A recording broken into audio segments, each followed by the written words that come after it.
सर्वांचं शिवसेनेमध्ये स्वागत करतो।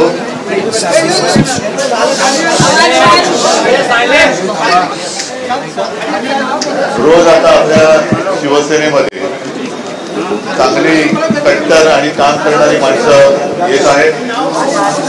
आपण आता आलात, आपण येण्यापूर्वी इथे बीड जिल्ह्यातली लोक शिवसेनेमध्ये आहेत। आता तुम्ही येत आहे, अजूनही काही लोक तुमच्या नंतर परत येणार आहेत। एकूण काय की मी काही दिवसांपूर्वी असं म्हटलं होतं, भाजपने या देशामध्ये कोणता सगळ्यात मोठा घोटाळा केला असेल तर तो संभ्रम घोटाळा। म्हणजे लोकांच्या मनामध्ये कसा संभ्रम करून ठेवलाय की हेच खरे देशभक्त आहेत, हेच खरे हिंदुत्ववादी आहेत, हेच खरे गरिबांचे कैवारी आहेत आणि तसं करत करत देश आपला हुकुमशाहीकडे नेत। हळूहळू सगळ्यांना आता ते कळायला लागलेलं आहे आणि ही वृत्ती आपल्या देशाचा घात करणारी आहे हे कळल्यामुळे तुमच्यासारखे अनेक लोक हे आपल्या शिवसेनेमध्ये येत आहेत। तुमच्या सगळ्यांचं मी स्वागत करतो।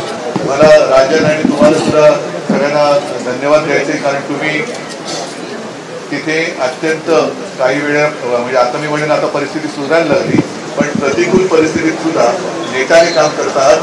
मला खात्री आहे येत्या काळामध्ये आपला शिवसेनेचा अस्सल भगवा झेंडा मीराबाईंवरती